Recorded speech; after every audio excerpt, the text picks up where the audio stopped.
The following podcast is not relating to my teachings and work at Del Cedar Medical Center and is for entertainment purposes only. Hello, everyone. Welcome to another episode of The Life of Flo. I love how we kill these intros. Life of Flo? Life of Flo. Life of Flo podcast. And today we have the great pleasure to introduce Dr. Elaine Chan. Dr. Elaine Chan has had a very wonderful and kind of out-of-the-box career, and she'll go into that. Very cool. Very cool. And I think we can all learn from the things that we did. Yes. And then we'll also learn how Miguel loves Nutter Butters. I don't love Nutter Butters, but we're recording at Hope Vascular and Podiatry, not in Austin. And I'm hungry, and what we feed our patients after their procedures is Nutter Butter Bites.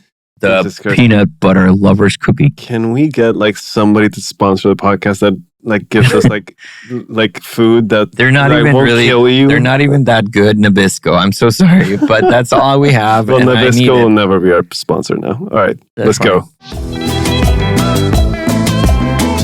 Two vascular surgeons walk into a bar and come out with a podcast. We are talking everything vascular and not. Welcome to the Life of Flo podcast. Hey, Elaine. How's it going? Hi, Lucas. Good to see you. Thanks for being on the podcast. Hi, Miguel. Nice to meet you. Nice to meet you. I've heard so many cool things about you. They're all lies. I pay well. Yeah. All right. No. Can I please? Okay. When you first met Lucas, did you like him or not? No, I did actually. Really? Huh. Yeah. Okay, you're the first person out of a lot of people literally to ask. But I think for me, it's because Lucas was diverse. I mean, let's be honest. I was like, oh, cool. Even though Asians are a minority in healthcare, I was like, all right, there's another person who's different, I would say. Yeah. Mm-hmm. Yeah. All right, so I'm gonna say a story, and this is my favorite story ever about Elaine. Okay, or Dr. Chan. So no, please, Elaine. Yeah. Elena. Elena. Yeah, man. There you go. Elena. So I love that name. I'm on trauma call as a chief resident in North Philadelphia. And I get a page to go down to the ED to see a patient as a consult. And it's a patient that Dr. Elena Chan had treated. And if you guys don't know, Elaine is a trauma surgeon and critical care physician. So she did an X-lab and a big surgery on this guy, and he had done well. And he was completely fine. So I walk into his room, and this guy that kind of looks like a gangbanger, bunch of tattoos and stuff, and is there. And I'm like, hey, how's it going, man? Why are you here? And it's like, well, Dr. Chan told me that if I didn't eat vegan and if I ate meat, I wouldn't heal and I would die. And I want to know if I can eat meat. Now, this is like a Saturday at 2 a.m. in North Philadelphia. Which is good. So I'm like... Is there nobody they talk to before they actually call somebody? No one. So I'm like, yeah, man, I'm pretty sure you can eat meat. Just go slow because you've been eating nothing but vegetables. I don't know how this guy did it in North Philly, find vegetables. He actually listened to me? Yeah, he actually listened to you. I mean, he was so happy to know that he wouldn't die if he ate meat again. You're probably very stern when you relay the message. That's crazy. Anyways.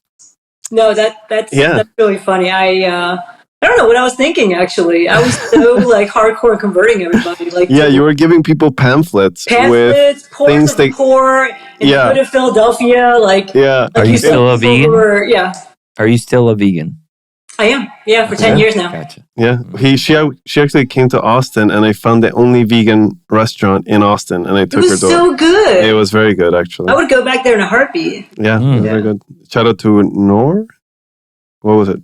I forget. Oh, Nor? The restaurant? Nor? No, I remember there being sushi. I was like, yeah, sushi. Yeah, that's right. It sounds familiar. Started with in Austin. Yeah. Yeah. Anyways, so the reason I wanted to have Elaine on the podcast is because she's had a what I think is a super interesting and wonderful like career path being seen from an outside perspective, because I would be also working and be out of fellowship and just doing my clinical work, and I would get these texts of Elaine swimming with whales in South Africa, like on safari, like multiple times a year, and I'm like, what the hell am I doing wrong?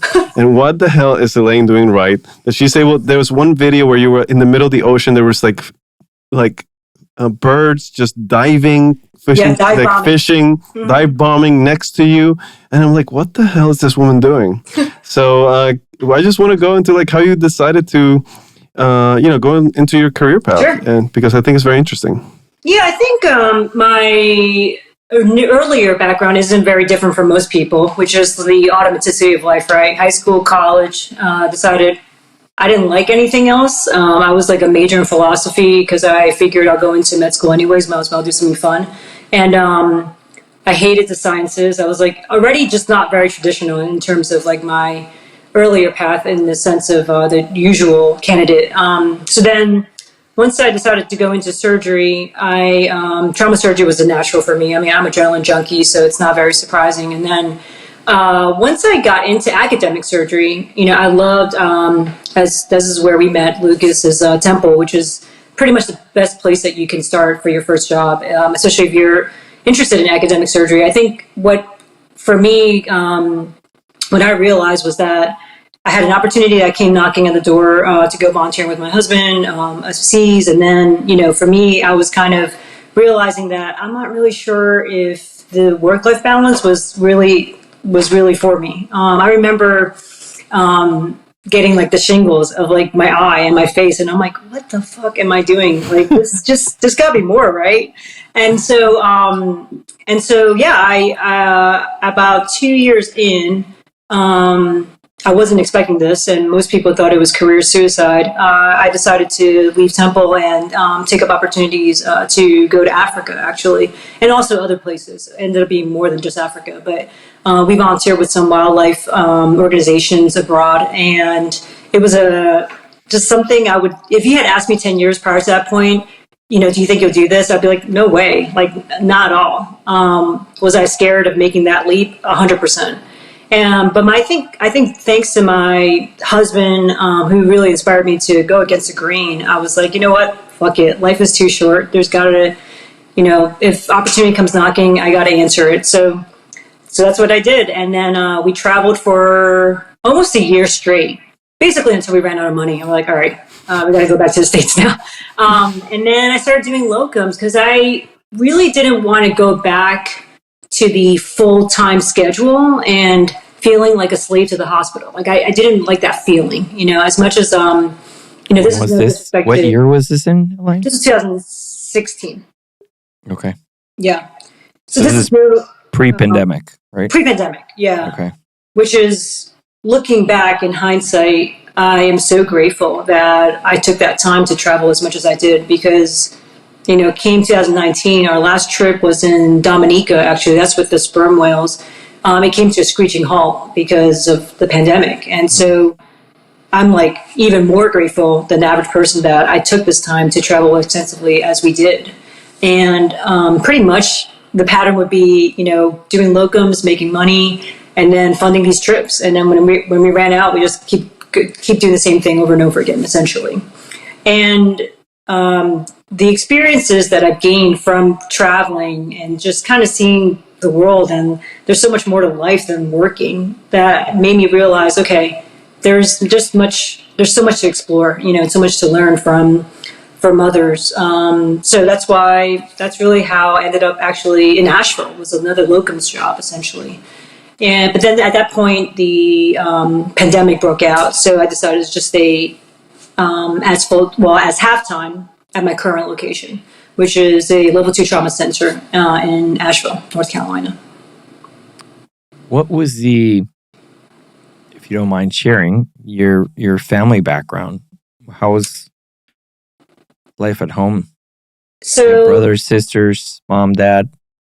Parents were both dirt poor. My dad grew up in like rural China. I mean, he went through 3 years of famine. total food insecurity that's been passed down to me. And when I say poor, I mean, you can imagine like they literally had just a bowl of rice to split between the 3 siblings during this time period, at least. So, I mean, no shoes, really poor.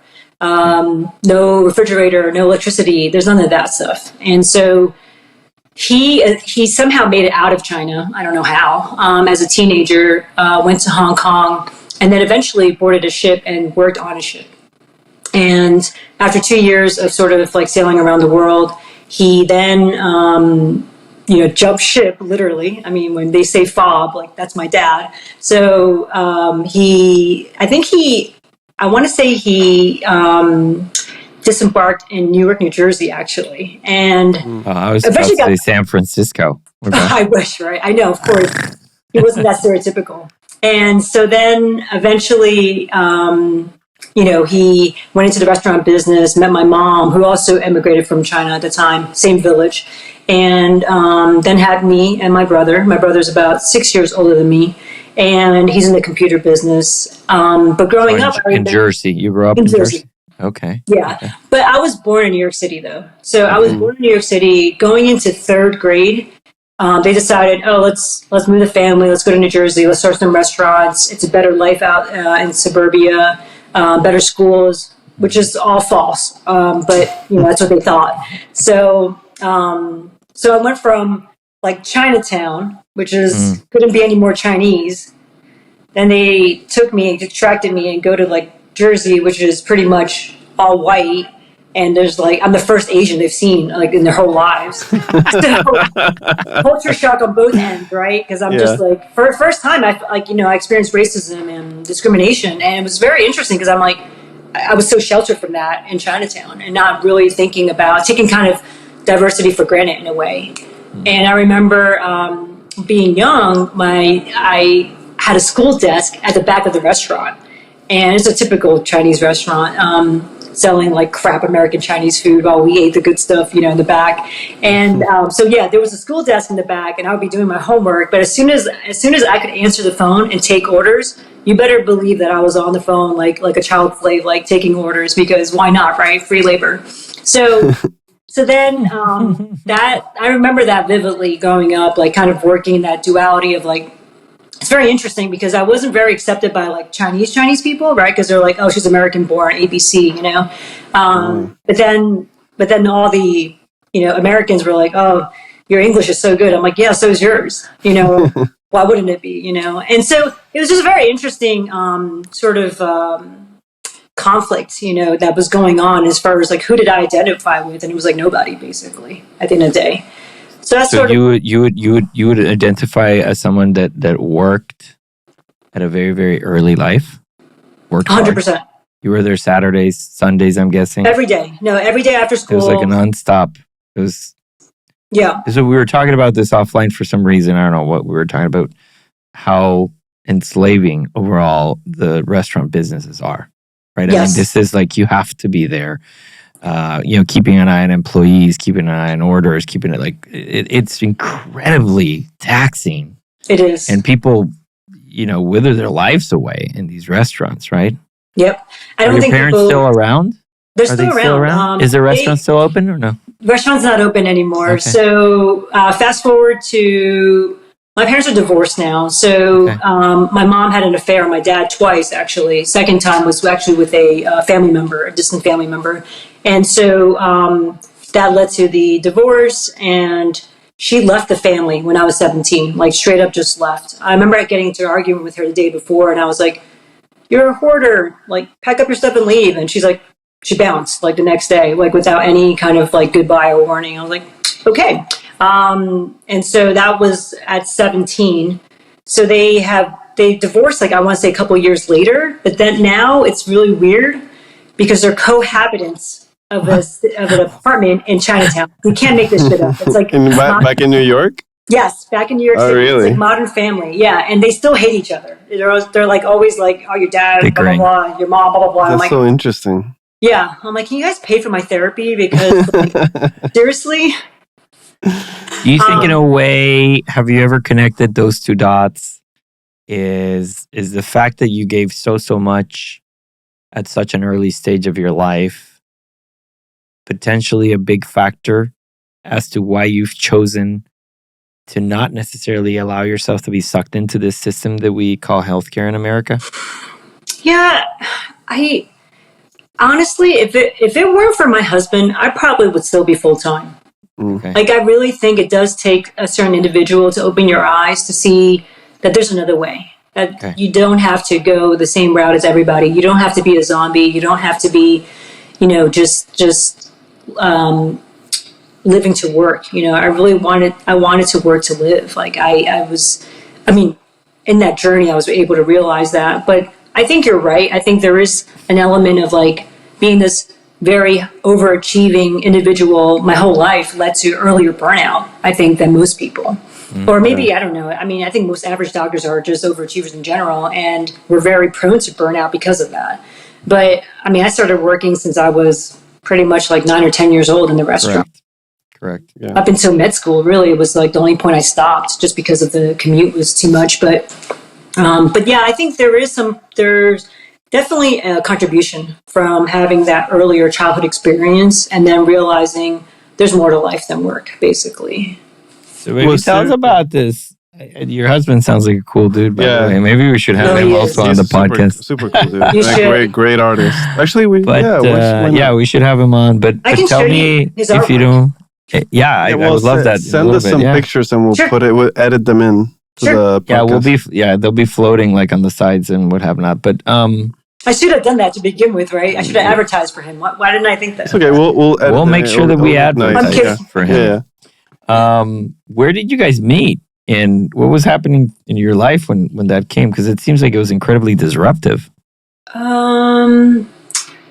So before I answer that question, I just want to say that I think most people, when I tell the story about my mom leaving, there's this kind of initial reflex of like sympathy.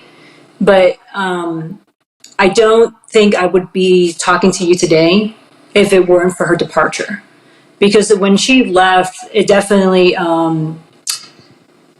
kind of was the impetus for me to overachieve, right? Because I had to prove myself and say, well, fuck you, this is what you get for leaving, and I'm going to prove myself to you. And I think if it weren't for that, whether you want to call it a obstacle challenge or life-changing moment even, I owe a lot to that moment is what I'm saying. And I talk to her now, and I don't wait for that forgiveness anymore. Kind of like for the longest time, I wanted an apology, but I realized I'm not going to get it. And through years of therapy, I have been able to really reestablish a relationship with her, though not really having any ulterior motives to that relationship, because I know it's never going to be what I wanted to actually be, and I'm okay with that. So there's that question. But you have essentially forgiven her? Yeah, I've actually been able to find the compassion and empathy to just move on.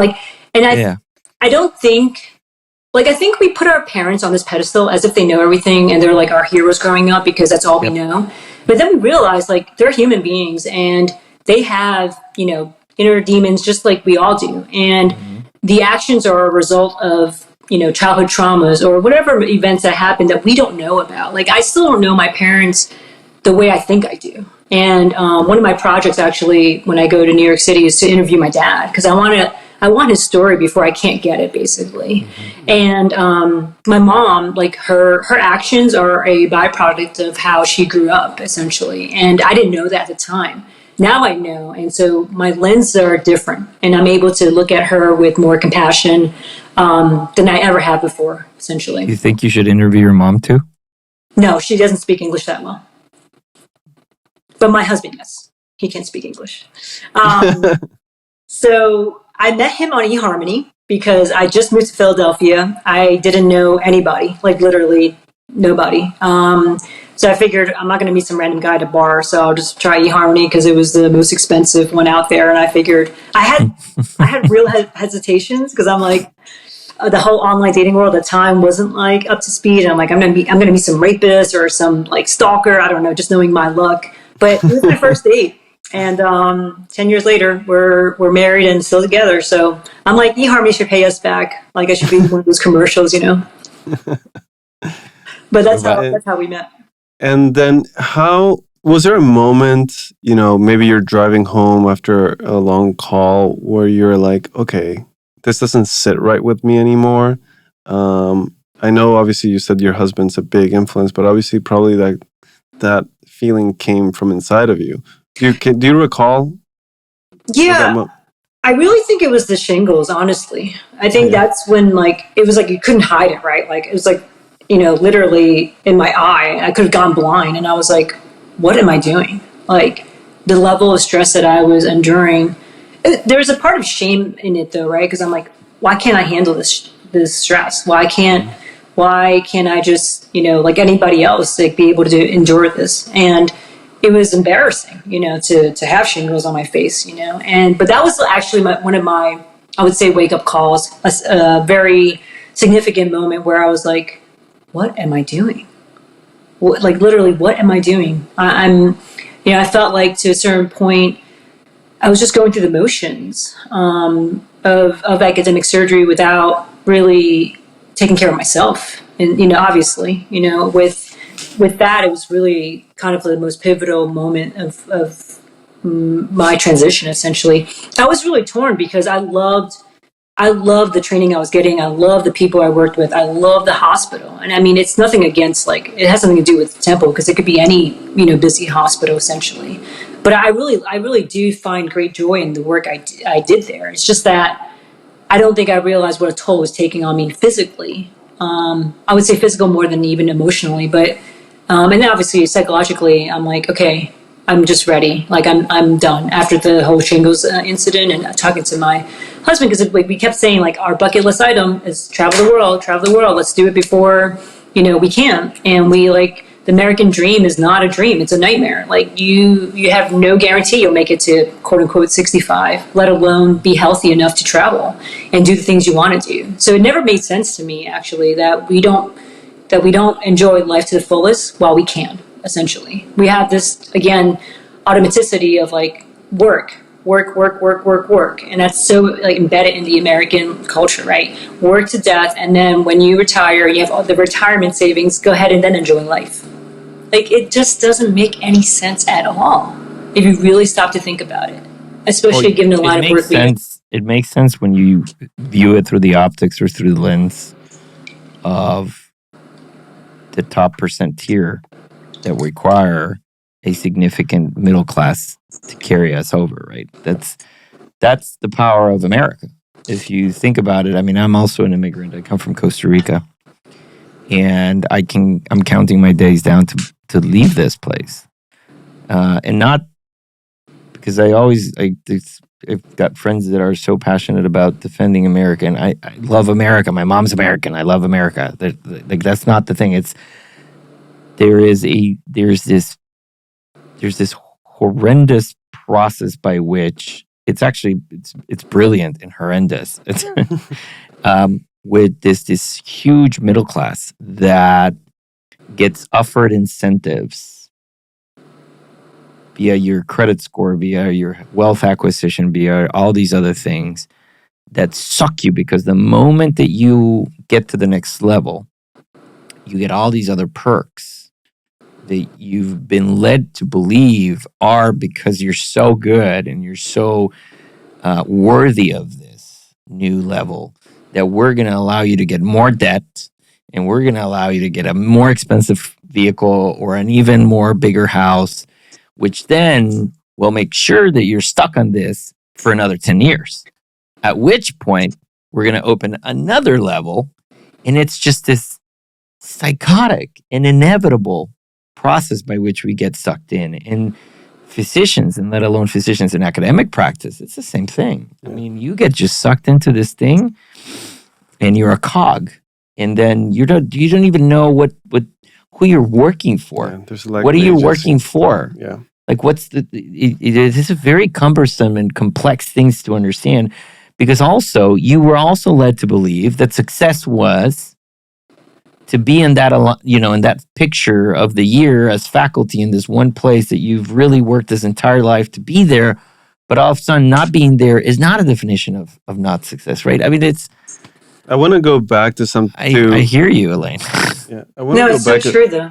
A little bit to a little bit what you're saying before of how you felt like you were, the shame around it, of not being able to handle it, because on the other side of that, like the way I remember it, we got a couple of new attendings, and I think you were a batch of kind of like some new trauma attendings, and I thought that you were so badass that you would handle like the craziest shit, and I felt really good, and I kind of wanted to operate with you because I felt like I learned, and I was like, oh man, I dig this girl. This doctor. I was like, man, she's like, she takes no prisoners.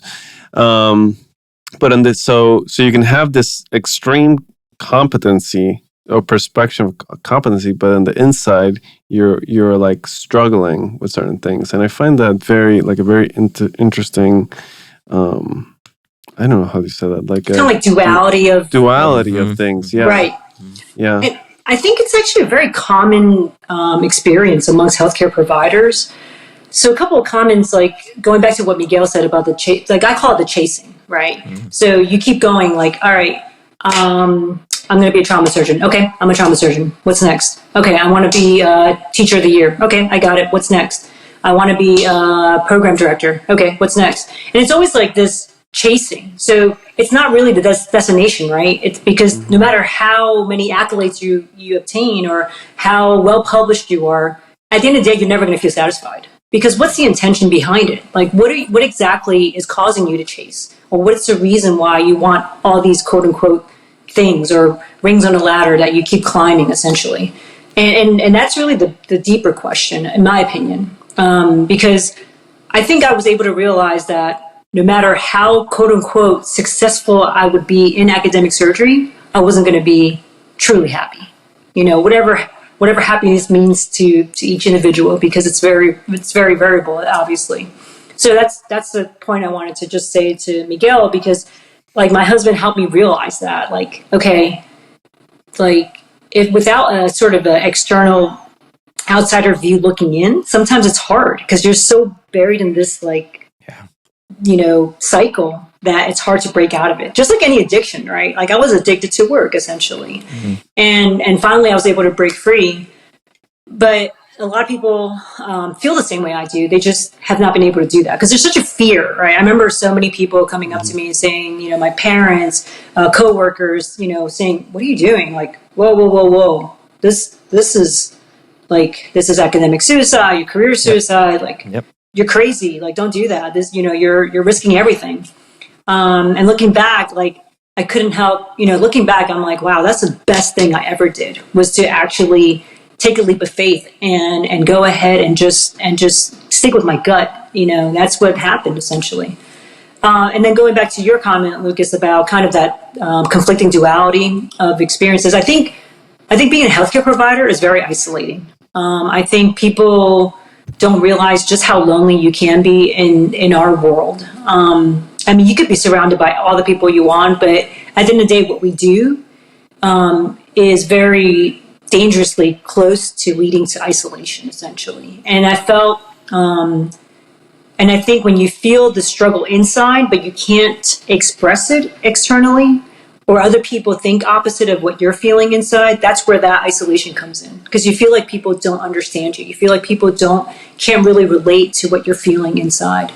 And I think I've recently taken on this title of Director of Wellness and mentorship for the surgery residency here. And it's a fascinating topic. It truly is. I don't think I ever was aware of all the different facets, psychological facets of like, what does wellness mean? Because that word has become so saturated and so, used all the time that it's kind of lost its meaning, honestly. And one of the things that we always talk about is sort of this imposter syndrome and confidence gap that everyone feels, but I think women probably externalize it more than men do.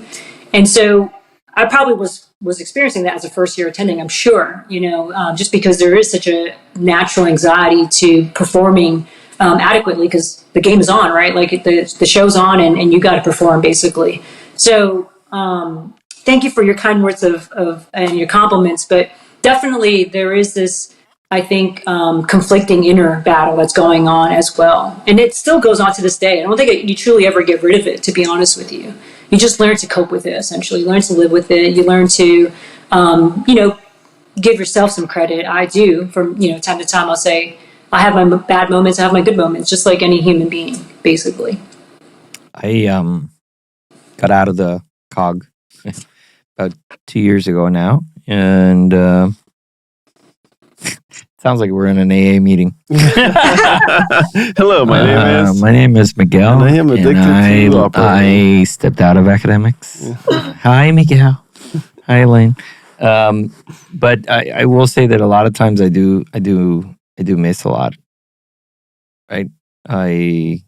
Sometimes I'll be at the hospital, and there'll be somebody with a bunch of trainees kind of going through, and it'll tickle me. Like I'll be like, oh, God, I miss rounding. Yeah. Like, there's a few things, and I miss the academic banter, the reading articles, that staying a lot up to date, and there's a lot of little things that I do miss. How do you deal with that? I'm sure that it happens to you sometimes where you're like, yeah, you left because it was the right thing for you, but you probably gave up things that sometimes you miss. And I think for me, my compromise is to be halftime. So number one, it's not a level 1 trauma center, so it's not as busy. And certainly academically, there's no, the obligations are less. Let's put it that way. Then on top of it, I'm halftime, so that really is only 7 to 8 shifts a month, and they're not even 24-hour shifts. So, which is not, I think, the traditional model at all. Certainly, it wasn't at Temple, and so that's how I've been able to compromise, because I'm not in it the way I was, but I'm still in it, but just not enough to suck my soul. I still have a balance, essentially, or whatever, another overused term. I do feel like if I were to do it full time, I think I would be burnt out like this, without no doubt in my mind that I would be. And so for me, that's why I made a promise to myself, essentially, after I made that, I finally escaped, was that I would only do it halftime, at most. Now, that doesn't mean I don't have other hats that I feel I do. I do wear other hats, but certainly clinically, at least, I just keep it to halftime. And that's how I've been able to still experience the joys that I did with academic surgery. So, for example, working with residents is a huge joy for me. Isn't it? Yeah. Yeah, I can still do that. I'm the clerkship director for medical students, inspiring the next generation. So I'm still able to experience all the same joys, just not at the pace or intensity that it was at a busy level 1 trauma center. I mean, I think there is something to be said about kind of like the slower pace of the South, and then on top of it, a level 2 trauma center. But yeah, I still get to experience all the joys that I loved about academic surgery. What about the traveling? What has happened with that? Are you still able to bulk up some shifts and give yourself enough time to go and be with the whales and the bomb chimpanzees diving and the birds. bomb diving birds and So I mentioned before, my last trip was in Dominica, and that was to see the sperm whales. To see the only place in the world that you can actually get into the water with them, and that was in December 2019, right before the pandemic broke out. And since then, the only other international trip that we've taken is Baja. So we went to Baja, California for my husband's 40th, and we went for the marlin / sardine run. So we saw sailfish and blue marlins chasing sardines, and that was incredible. So that was the last trip we've taken since the pandemic, essentially. Now, for a number of reasons, like just because we bought a new place, we're remodeling that, but we're gearing up to start traveling again because we realized how much we miss it and how much, during the pandemic, I had zero desire to travel. I mean, I gave up locums completely because I was like, I just didn't want to travel anymore. Just traveling just wasn't what it used to be. Yeah. And so, but next year we're like planning and thinking, okay, we just got to get back on this bandwagon of traveling again. So we're either going to do a Patagonia trip or back to Baja, something along those lines. We like to incorporate wildlife into our trips, not just not just scenic places. So that's what we're kind of hoping for. What was the most amazing, if there's one moment during those 3 years where you were traveling, is there one moment where you said, this is the most amazing thing I've seen in my life? Probably when the sperm whale breached, because that's such an unusual, uncommon event. There's very few footage. I think Nat Geo has like one video of a sperm whale breaching, and we were in the water. And we just got so incredibly lucky that we saw it, because all of a sudden it went down. The sperm whale went down. We're like, what is it doing? Because all the other ones were sleeping essentially, and they sleep vertically, which is also very cool. And we noticed one. So you were seeing these ginormous things underwater, just like this. Yes. Almost like alien cocoons, right? Like that seems like. Just in of itself, even that is like mind-blowing, right? Send us a picture so we can put it on the thing. Yeah, absolutely. Yeah, send this picture. We'll edit the picture as you're talking about this. Awesome. Okay. Yeah. They sleep vertically, and they'll come up for air every once in a while, and they're it's a medical term for their blowhole is essentially here, like to the left of their head or something. So they would come up. And then they release and then go back down and sleeping. It's just the coolest thing ever. Oh my God. Amazing. Just amazing. But then we saw this sperm whale go down. We're like, oh my God, it's going to breach. Like that's the only reason why it would go down like that.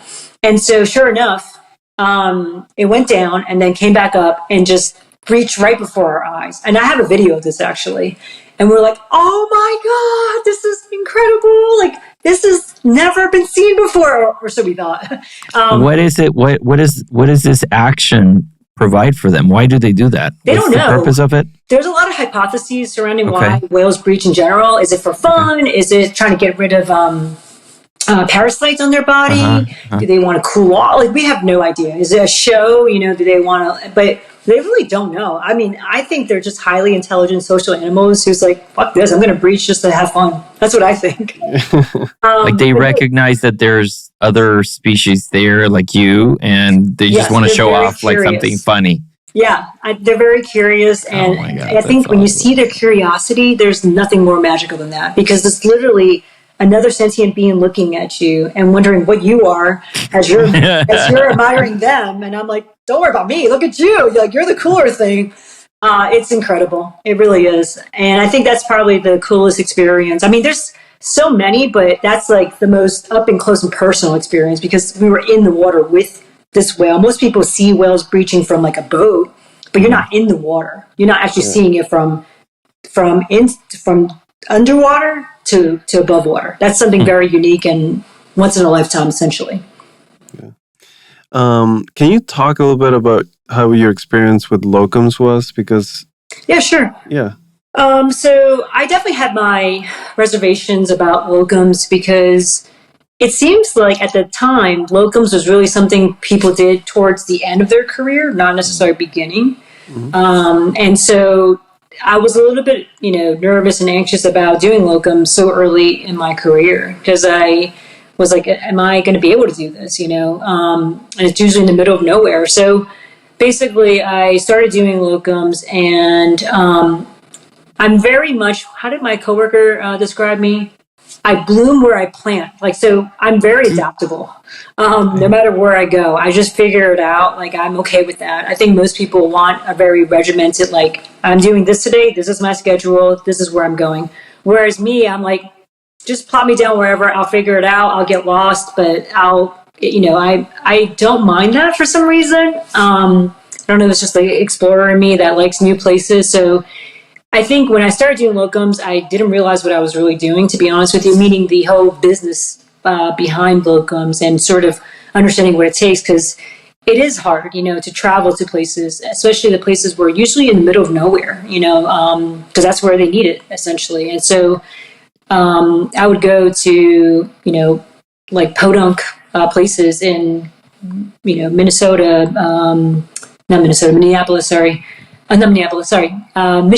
Michigan, Pennsylvania, just all over the world. I mean, I went to some place in, I don't even remember the name of it anymore, somewhere in Mississippi, but just literally, it was incredible how many different cultures there were, subcultures within these places I was going to.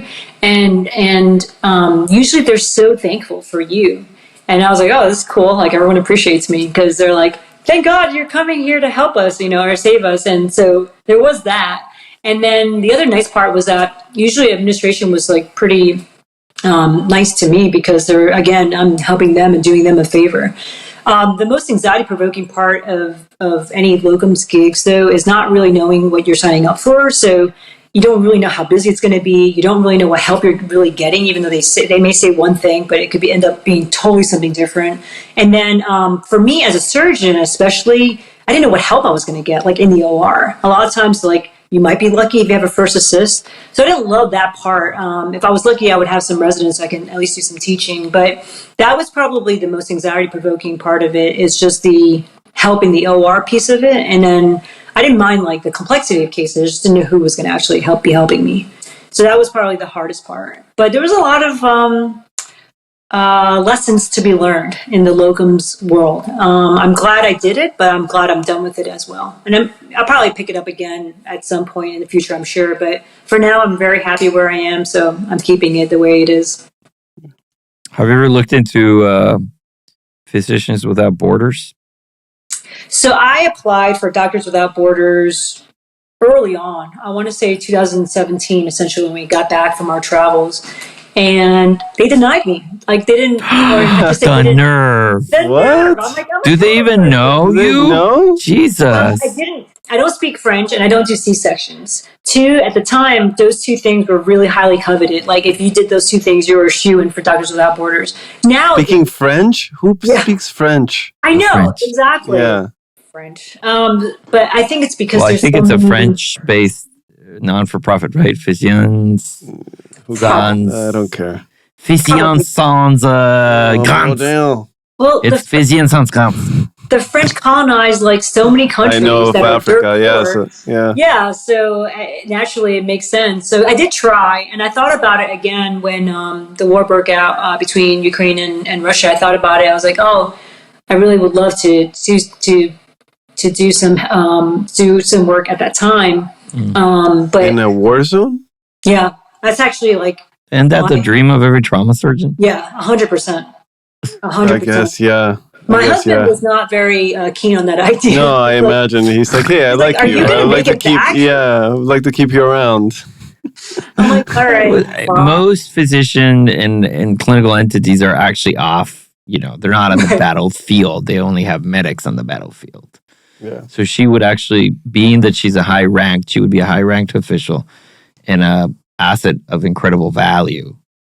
They would protect you very, very much. They would keep you away from any of the danger, and the medics are the ones that just hold pressure and bring the femoral section for you to figure out what to do. Yeah. My dream was always to kind of do like surgery in these third world countries, sort of like MASH style, and in a war zone would be my dream come true. I mean, that's ask me. It seems that we're pretty close to World War III, so the dream might come true. So we're doing everything right. Hold your breath. We're doing everything right to give you that opportunity of a lifetime. That's exactly right. Glass half full, I guess. You do your own vascular reconstructions? No, we have a very robust vascular surgery department here, so they do all their. We call them in for usually anything really. Actually, at Temple, I know it's more in the extremities, but even here, depending on what it is, we'll call them. So, especially reconstructions, because we just don't want. It's like one of those like so funny Twitter storms all the time. Oh yeah, is it right? Yeah, it's one of those things that gets surgeons, like trauma surgeons. There's like these guys that are like, as a trauma surgeon, you need to do all your vascular reconstructions. Oh, like a pride And then thing. the vascular surgeons are like, you should not do that. You should call us for your vascular reconstruction. It's so dumb. All legs. I'm doing endo now. Trauma, like penetrating trauma. I don't know that you're gonna get a great response to that from a lot of people. I'm not putting it on Twitter, but you gotta be a pioneer somewhere, right? Yeah, there you go, man. Exactly. There you go. Spoken from a pioneer. Yeah. Let's make sure those stents in 20-year-olds last a lifelong. Well, they're gonna go down, but at that point, it's controlled bypass. Somebody else's problem. No, it's a controlled bypass. Send it to Elaine. Yeah, send it to Elaine. That's why I love shift work. By the time I'm done with my shift, it's all my partner. So yeah. All right, Elaine, we're coming to an end here. Is there anything else that you would like to add or close out with, or? Send a message. Do me a favor. Send a message to the people that are on the fence right now and that don't have eHarmony and that haven't met your husband. Think about it from that. What could you say in a very brief way that could potentially make them, or what could they do to at least gather that impulse and consider leaving the system? Yeah, I think it's just every individual. I think there's a breaking point. And it varies from person to person what that breaking point is.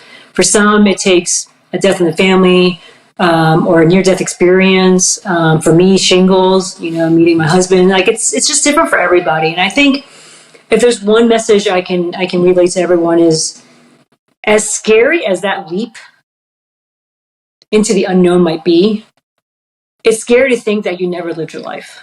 And to die thinking, what is surgery going to do for you when you die? Nothing, right?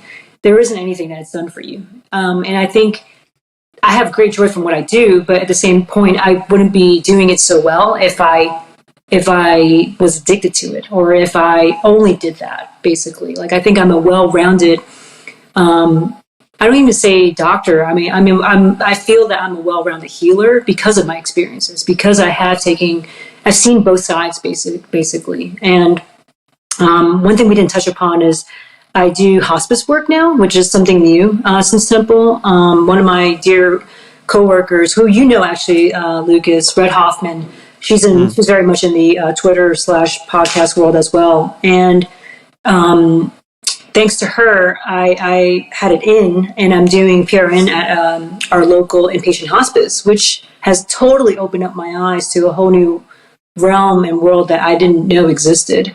And apparently I have a knack for it, and I think that life and death, it's a circle, right? Like, we're all going to die, and being able to peer into the eyes of like mortality and helping people die with dignity has helped me understand that there's so much more actually out there than what's been realized. And I think, what is life other than learning, right? And so for me, I think for anyone who's out there who's thinking about leaving, and if my story can inspire you to do the same, I can tell you that it's worth it. I can tell you that I can understand your fear, and I can understand all the things that make you not want to do it. But at the same time, the return or the investment in doing something and getting into your zone of discomfort will be worth it at the end, essentially.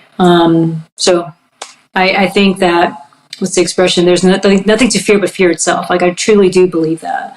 And I'm so grateful for my journey, because it isn't a traditional journey. And I feel very, very fortunate to do the things I do and to have done the things I've done. But I never would have done it if I hadn't taken that leap of faith and, kind of just jump into really what was paralyzing me at the time. I just felt like, oh, there's no way I'm gonna just, quit and travel the world. But I just look back and think, gosh, I would be so regretful that I didn't make that decision, and thinking about how empty or how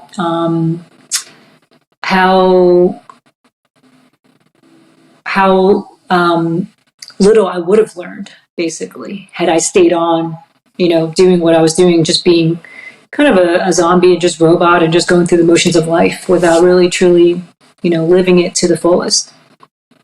Wow. Well, on that note, I don't think we can say anything better than that. Just thank you for your time and your candor. I hope there's not a lot of people stuck, but I hope that if there are some of you out there, that this message finds you and that you take it to heart. There's more. there's more out there. Just have to jump and I think have the capacity to reinvent yourself a little bit. Right? Yeah. Just breach like that whale, man. Yeah, breach at the whale. Yeah, and you don't even need to know why you breach. Just do it. Yeah, just do it. So I'm just gonna end this by showing you while you're here because tour. It's different when you actually see it in person. Let's do it. Let's do it. Let's see. All right, so I'm going into his studio right now, and this is the latest piece that he's working on. So that is a northern white whale. Oh, that's so cool. And so he's using a mixed media there, and they're endangered because the ships that carry our made in China bullshit goes back and forth and basically has decimated their population. And the series that he created is to basically show that all these endangered whales, that all these animals are coming to its rescue, essentially, and trying to save these whales. And this is still in the making. But the manta rays that you see there, this giant manta ray, we actually saw them in Mozambique. And it's one of the most beautiful creatures you'll ever see in your life because they are so graceful and also ginormous. How big? 20-foot wingspan. Jeez. Oh. Yeah. And then this one, he calls it kind of looks like a Noah's Ark in a way because there's so many animals on top of that sperm whale. But I think it's called Solidarity, this piece. That white sperm whale is essentially entangled in fishing net, which is a true story, unfortunately. And all these animals are trying to come to its rescue by freeing up the... I don't know if you can see the details of that or not. And I'll send you his Insta handle as well as his website so you can see. We'll put it on the, show notes. Yeah, absolutely. No problem. Thank you. It's been a pleasure, guys. Thank you so much. Awesome. Thanks. It's nice to see you. Two vascular surgeons walk into a bar and come out with a podcast. We are talking everything vascular and not. Welcome to the Life of Flow podcast.